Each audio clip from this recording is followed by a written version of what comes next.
सामने देख रहे हैं ये सिर्फ एक रेल लाइन नहीं है, ये है उत्तराखंड की तस्वीर तकदीर बदलने वाली रेल लाइन। और ऋषिकेश में बना हुआ है भारत का सबसे खूबसूरत रेलवे स्टेशन योगनगरी ऋषिकेश, जो कि सामने आप देख रहे हैं। और यहाँ पे जो आपको ये स्टॉप दिख रहा है, यहाँ पे रेल लाइन खत्म है, ये स्टॉप नहीं है, ये बिगनिंग है, ये स्टार्ट है। क्योंकि इसके पीछे आपको दिख रहा है द ग्रेट हिमालय, और अब हिमालय पे चलने वाली है भारतीय रेल। तो हेलो गाइस, मैं हूं दीपक और फिर से वेलकम करता हूं आपका अपने चैनल पर। उत्तराखंड की तस्वीर बदलने वाला ये प्रोजेक्ट है जो भारतीय रेलवे का सबसे बड़ा, इसे आप मेगा प्रोजेक्ट मान सकते हैं। इंजीनियरिंग का बेहद शानदार नमूना इस प्रोजेक्ट को मान सकते हैं। ये है Rishikesh Karnaprayag Chardham railway line project.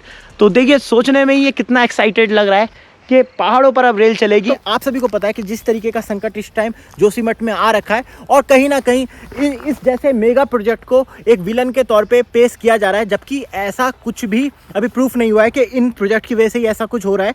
पर फिर भी इस तरीके के जैसे प्रोजेक्ट हैं, जैसे टनल है, एनटीपीसी का काम है जो वहाँ पे टनल का काम चल रहा है, चारधाम रेल प्रोजेक्ट का काम है जो कि कर्णप्रयाग में तक जा रहा है, तो इन सबको विलन के तौर पे पेश किया जा रहा था। तो सारे सब्सक्राइबर एक ही बात जानना चाह रहे थे कि जो जोशीमठ का संकट है उसके बाद इन प्रोजेक्ट का क्या हाल है, क्या काम रुक गया है, काम हो रहा है और कहां तक पहुंचा है, और ये काम कहां तक खत्म होगा और कितना अफेक्टेड हुआ है जोशीमठ संकट की वजह से। तो ये सब कुछ इस वीडियो में जानेंगे, तो वीडियो का एंड तक देखते रहें। तो दोस्तों, शुरुआत करते हैं हम यहाँ से। ये है इस प्रोजेक्ट का पहला ब्रिज, जिसे चंद्रभागा ब्रिज कहते हैं। ब्रिज का काम लगभग पूरी तरीके से पूरा हो चुका है, और सामने जो आप ये पूरी पहाड़ी देख रहे हैं, ये गढ़वाल की पहाड़ियां हैं, और इसी को चीरती हुई, इसी को टनल बनाते हुए पहाड़ पे चढ़ेगी भारतीय रेल। तो सामने आप देख सकते हैं कितना खूबसूरत नज़ारा है। आज बादलों वाला मौसम हो रखा है और पहाड़ों पर बर्फबारी भी चालू है, तो एक खूबसूरत नज़ारा दिख रहा है। वैसे भी ऋषिकेश एक बहुत खूबसूरत शहर है। तो दोस्तों, अब मैं पहुंच चुका हूं चंद्रभागा ब्रिज के बीच में, ऐसे सेंटर पॉइंट पे कि यहाँ पे आपको दिख रहा है, यहाँ पे इस टाइम यहाँ पे रेल समाप्त हो रही है, रेल की पटरी, और यहाँ से शुरू हो रही है इस प्रोजेक्ट की रेल की पटरी। तो इस टाइम मैं सेंटर पॉइंट पे खड़ा हूँ। तो मैं जल्दी से आपको बता देता हूँ जो इस प्रोजेक्ट के बारे में पहली बार देख रहे हैं। यहाँ पे आपको दिख रहा है सामने वो वाला स्टेशन। मैं अगर जूम करके आपको दिखाऊं तो ये वाला स्टेशन जो दिख रहा है, ये है योगनगरी ऋषिकेश स्टेशन, जो फिलहाल आखिरी स्टेशन है। यहाँ पे आके पटरियाँ समाप्त हो रही हैं, पर ये फर्स्ट फेज़ का पहला स्टेशन आप इसे मान सकते हैं। और इसके बाद ये वाली जो आप ये लाइन देख रहे हैं सामने, जो यहाँ से पटरी शुरू हुई है, ये है ऋषिकेश कर्णप्रयाग प्रोजेक्ट का पहला फेज़। और यहाँ से आप देख रखे हैं ये प्रोजेक्ट है सामने। और सामने आपको जो थोड़ा सा ये काम दिख रहा है ना, वर्कशॉप टाइप का, ये वर्कशॉप नहीं है, क्योंकि जो ये सामने ये वाला जो पहाड़ है, इसके नीचे एक टनल बन रही है, तो टनल का काम चल रहा है।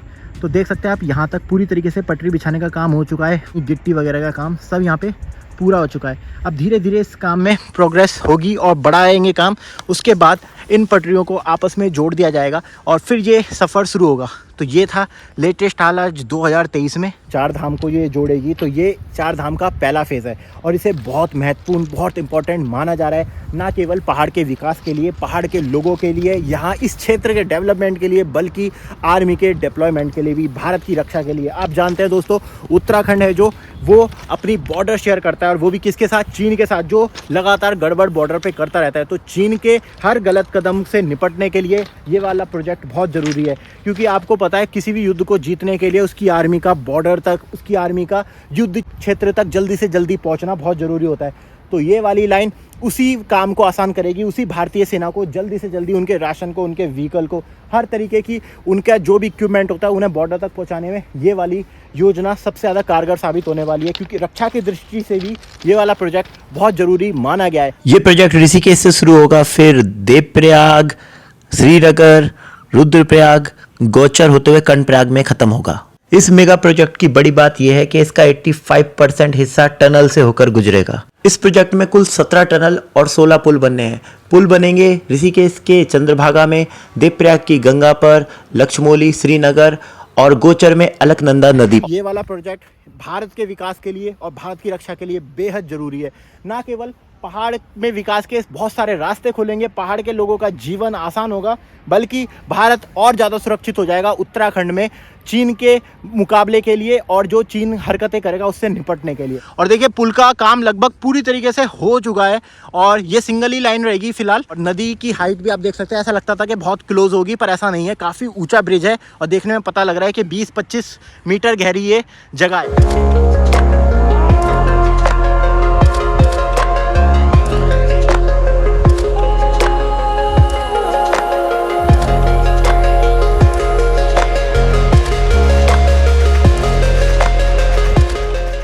अभी तो इस पटरी पे मैं चल रहा हूँ, पर इस पटरी पे बहुत जल्द आपको भारतीय रेल चलती दिखाई देगी, और वो भी 100 किलोमीटर रफ्तार से। और इसके बीच में पड़ेंगे बहुत सारे पहाड़ी स्टेशन जो पहाड़ों के लोगों की ज़िंदगी बहुत आसान करेंगे, और चार धाम जिन्हें जाना है उनको और आराम से और सहूलियत के साथ चार धाम वो जा सकेंगे भारतीय रेल के साथ। चंद्रभागा ब्रिज से आगे हम बढ़ चुके हैं, आगे का अपडेट अब हम लेते हैं। ऋषिकेश के बारे में आप लोगों को पता है, कहा जाता है स्वर्ग का द्वार और चार धाम का द्वार। तो देखिए अब हम गढ़वाल की इस खूबसूरत पहाड़ियाँ दिख रही है, इनकी तरफ ही बढ़ चले हैं, और आपको मैं और ताज़ा हाल अब मैं दिखाता जाऊँगा। सबसे पहला पॉइंट चंद्रभागा के बाद जो आप देखिए नीर झरना रेखा यहाँ पे मिलता है, यहाँ पे टनल थोड़ी सी निकलती है। तो देखिए ये पूरी तरीके से बैरिकेडिंग आपको दिख रही है ग्रीन कलर की, तो ये इंडिकेट करती है कि यहाँ पे रेल का काम चल रहा है। क्योंकि इसके अंदर जाने की परमिशन नहीं है, तो मैं आपको बाहर से दिखाने की कोशिश करता हूँ। और देखिए आपको वहाँ पे दिखेगा थोड़ा सा टनल का काम अंदर हो रहा है यहाँ पर। तो ये वाली जगह है नीर झरना के पास। यहाँ इस प्रोजेक्ट का जो दूसरा पड़ाव है, जो इम्पोर्टेंट पड़ाव है ब्यासी, तो ब्यासी का अब अपडेट लेंगे, उसी की तरफ हम बढ़ रहे हैं। वहाँ पे भी टनल खुलेगी। जो ऋषिकेश के बाद दूसरा सबसे मुख्य पड़ाव होने वाला है वो होने वाला है ब्यासी। जो आप मेरे पीछे देख सकते हैं कंस्ट्रक्शन का काम चल रहा है, पूरी ब्यासी स्टेशन बनेगी और ऊपर चल रहा है काम। ये मैं जरूर कह सकता हूँ कि काम में थोड़ी सी इफेक्ट तो हुआ है, कहाँ पर काम चल रहा है, क्योंकि 2024 तक इसको बनाने का प्लान है। ये जो टनल है, ये जगह है, यहाँ पे टनल खुलेगी और रेलगाड़ी यहाँ से होते हुए सीधी स्टेशन पे आएगी और आगे बढ़ जाएगी।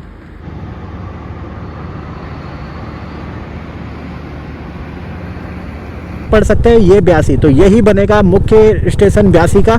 और इसके अंदर सारा जो आप देख रहे हैं बैरिकेडिंग कर रखी है, सारा काम इसके अंदर ही हो रखा है। दोस्तों ब्यासी के बाद अब जिस पॉइंट पे पहुंचा हूँ, यहाँ पे भी कंस्ट्रक्शन का काम तेजी से चल रहा है रेलवे का, और ये जगह है देवप्रयाग से मात्र 7 किलोमीटर पहले। तो देखिए पूरा जो सिनेरियो है आपको यहाँ से दिखाने की कोशिश करता हूँ मैं।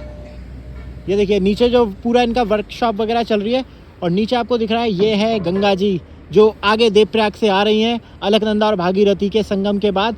और यहाँ पे जो पॉइंट बना है ये दिख रहा है आपको, ये सामने देखिए लेबर काम कर रही है और ये एक पिलर बनाया जा रहा है। वो कैसे बन रहा है वो भी मैं पूरा आपको समझाने की कोशिश करता हूँ। फिलहाल आप देखिए पूरी वर्कशॉप किस तरीके से काम कर रही है, और बड़ी बड़ी टरबाइन है। आपको दिख रहा होगा नीचे की तरफ ये दिख रही है, ये टनल, यहाँ पे टनल का मुंह खुल रहा है जो आपको दिख रहा होगा, पाइप ऑक्सीजन वाला। तो ये टनल यहाँ से होते हुए इस पहाड़ के नीचे से आके इस टनल का मुंह यहाँ पे खुलेगा। ये देखिए ये टनल का मुंह खुलेगा।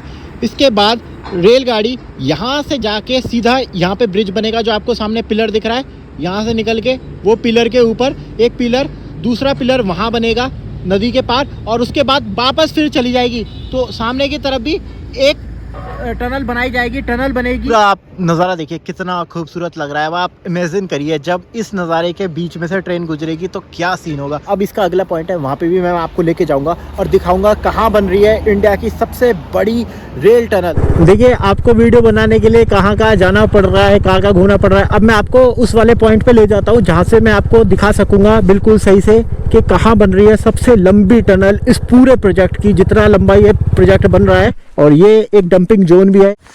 देखिए वो वहाँ पे आपको दिख रही है गाड़ी, वहाँ पे गाड़ी खड़ी है, और यहाँ से चलते हुए आया हूँ मैं इस वाले रास्ते पे, और अभी चलना है क्योंकि डायरेक्ट तो दिख ही नहीं रहा है। तो आपको दिखाने के लिए ये डंपिंग जोन है, मतलब यहाँ पे आके जो सारा पहाड़ का मलबा होता है उसे फेंका जाता है। और देखो साहब कितना है ना, यहीं से आपको दिखाने की कोशिश करता हूँ इस टनल को। तो क्या क्या करना पड़ता है, तो बहुत मेहनत लगती है इस तरीके की वीडियो बनाने में। तो आप देखिए, और यहाँ से दिख रहा है, वो दिख रही है, वो बन रही है टनल, सबसे लंबी टनल इस पूरे प्रोजेक्ट की।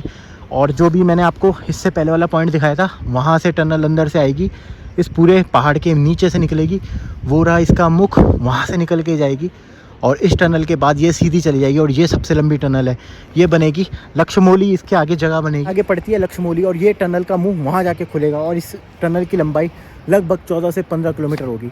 और इस वक्त बिल्कुल देवप्रयाग के पास पहुँच चुका है। यहाँ से यहाँ पे देवप्रयाग बस इस कॉर्नर के बाद है, यानी लगभग 1.5 से 2 किलोमीटर दूर देवप्रयाग है। ये वाला जो मुँह है ये आ रहा है टनल के बीच में से। टनल जो दिख रही है ये सामने वाली चोटी के नीचे से आएगी, यहाँ से निकलेगी ट्रेन, यहाँ से सफ़र करेगी, और बस थोड़ा सा जर्नी करने के बाद वापस इस टनल के अंदर चली जाएगी। और इस टनल के बाद ये पूरा जो आप ये पहाड़ देख रहे हैं, इस पूरे पहाड़ के नीचे से निकलेगी और आगे जगह पड़ती है लक्ष्मौली। तो पूरा सिनेरियो आपके पीछे मैंने समझा दिया है कि किस तरीके से पहाड़ों पर रेल का काम चल रहा है। रेल निगम प्राइवेट लिमिटेड इस पूरे प्रोजेक्ट को बना रही है और इस प्रोजेक्ट को बनाने में वो कह रही है कि हम ऐसी टेक्नोलॉजी का यूज़ कर रहे हैं कि जो पीछे आपको दिख रहे हैं पूरे पहाड़, इनको बहुत ही कम, मतलब मिनिमम से मिनिमम नुकसान पहुँचे, कोई नुकसान नहीं पहुँचेगा, इस तरीके से कटिंग की जा रही है।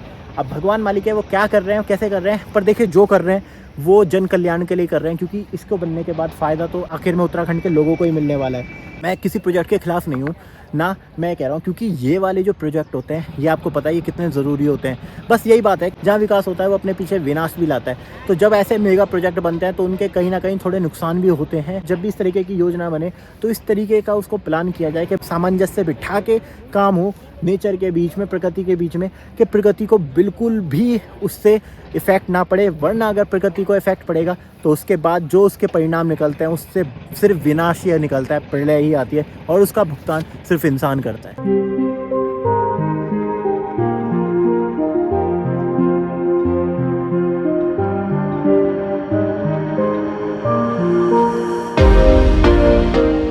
जोशीमठ में जो संकट चल रहा है उसके बीच आपको ताज़ा हाल लेटेस्ट अपडेट दिखाई है इस मेगा प्रोजेक्ट की, जो कि बहुत बड़ा प्रोजेक्ट है उत्तराखंड की दृष्टि से। उसका मैंने ताज़ा हाल दिखाया है कि काम में थोड़ा सा इफेक्ट आया, थोड़ा सा कम दिख रहे हैं लोग, जिसकी वजह से हल्का फुल्का डिले होगा, पर काम चल रहा है। और कर्णप्रयाग में भी इस तरीके की थोड़ी बहुत समस्या आ रही है, जैसी जोशीमठ में आई थी, वही दरारें वगैरह की, तो थोड़ा सा काम स्लो हुआ है, पर ये काम पूरा जरूर होगा। और मैं ये बात गारंटी से कह सकता हूँ कि 2024 में हिमालय पर रेल चलती हुई आपको दिखेगी और आप उसका आनंद लेंगे। वीडियो आपको कैसी लगी अपने कमेंट में जरूर बताएं, वीडियो को लाइक करें, चैनल को सब्सक्राइब करें। और दोस्तों मैं ये कहना चाहता हूँ इस प्रोजेक्ट का ये पहला पार्ट था, आगे इसी तरीके के और भी पार्ट आते रहेंगे जिसमें मैं आपको इस प्रोजेक्ट का और डिटेल में अपडेट देता रहूँगा। तो देखिए आपको कितनी मेहनत लगती है इस सर्दी में पहाड़ पे घूम घूम के वीडियो बनाया आपके लिए। तो आप अगर लाइक करते हैं, सब्सक्राइब करते हैं तो मोटिवेशन मिलता है और मैं फिर और आपके लिए इस तरीके की वीडियो लाऊंगा ताकि आपको लेटेस्ट अपडेट मिलता रहे। तो फिर मिलता है नई वीडियो में, नए ब्लॉग में, नए एडवेंचर के साथ। तब तक के लिए बहुत बहुत धन्यवाद। हर हर महादेव, हर हर गंगे, जय उत्तराखंड, नमस्कार।